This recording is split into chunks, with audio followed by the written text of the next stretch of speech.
नमस्कार, आप देख रहे हैं श्रेष्ठ भारत। आपके साथ मैं हूं संजीव चौहान। केंद्र सरकार ने बीजेपी के वरिष्ठ नेता और पूर्व उप प्रधानमंत्री लालकृष्ण आडवाणी को भारत रत्न देने का ऐलान किया है।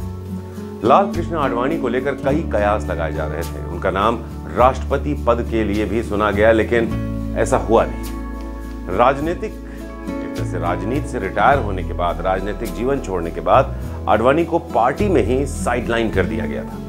उम्र के चलते वो भारतीय जनता पार्टी के कार्यक्रमों में भी कम ही शामिल होते थे। इसके अलावा कई बार सार्वजनिक मंचों पर उनकी अनदेखी की तस्वीरें किसी से छिपी नहीं है।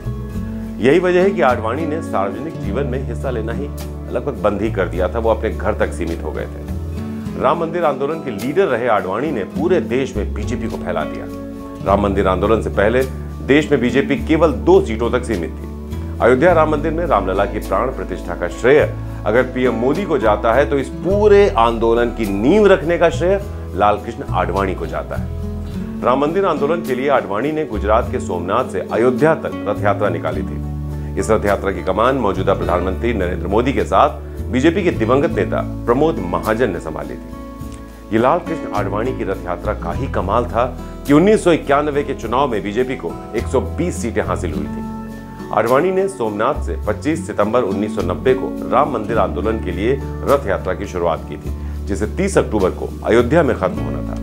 आडवाणी उस वक्त 63 साल के थे जब उन्होंने ये यात्रा निकाली थी। इस यात्रा ने बीजेपी में एक नई जान फूंक दी थी। इसी यात्रा की वजह से बीजेपी ने सिर्फ गुजरात में ही नहीं, बल्कि पूरे देश में हिंदुत्व की नींव रखी थी। बीजेपी को गुजरात में इस यात्रा का जबरदस्त फायदा हुआ था। कभी 1-2 सीटें जीतने वाली बीजेपी अचानक सीटों की संख्या में 3 अंकों में पहुंची। उस वक्त बीजेपी को पूरे देश में 20.07% वोट हासिल हुए थे। बीजेपी को देश में करीब 5.5 करोड़ वोट हासिल हुए थे। आडवाणी ने गुजरात की गांधीनगर सीट से चुनाव लड़ा था और यह सीट जीतने के बाद वो संसद में पहुंचे थे। आडवाणी राम मंदिर आंदोलन के बाद इतने मशहूर हो गए थे कि उन्होंने कांग्रेस के दिग्गज नेता जीआई पटेल को चुनाव में हरा दिया और 1.25 लाख से अधिक वोटों से जीत हासिल की। इसके बाद इसी सीट से पूर्व प्रधानमंत्री और बीजेपी के कद्दावर नेता अटल बिहारी वाजपेयी भी चुनाव जीते थे। वाजपेयी ने 2 सीटों से चुनाव लड़ा था।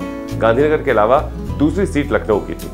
दोनों सीटें जीतने के बाद उन्होंने लखनऊ की सीट रखी और गांधीनगर की सीट खाली कर दी थी।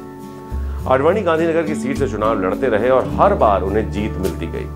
जीत का ये सिलसिला 1998 से शुरू हुआ और फिर आडवाणी ने साल 1999, 2004, 2009, 2014 में यहां से चुनाव लड़ा भी, जीता भी। बीजेपी को बीजेपी बनाने का श्रेय लालकृष्ण आडवाणी को ही जाता है। आडवाणी की रथ यात्रा ने हिंदुत्व को पूरे देश में फैला दिया था। देश में न केवल हिंदुत्व की एक नई नींव रखी गई, बल्कि हिंदुत्व की मदद से ही बीजेपी ने कई राज्यों में अपनी पकड़ जबरदस्त मजबूत कर ली। इन राज्यों में गुजरात, मध्य प्रदेश, उत्तर प्रदेश जैसे राज्य शामिल थे। मध्य प्रदेश को तो हिंदुत्व की प्रयोगशाला तक कहा जाने लगा था।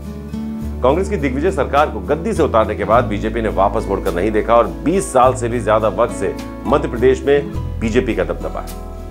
दरअसल पहले लालकृष्ण आडवाणी रथ यात्रा की बजाय पद यात्रा निकालना चाहते थे, लेकिन फिर प्लान में बदलाव किया गया और पद यात्रा को रथ यात्रा में बदल दिया गया।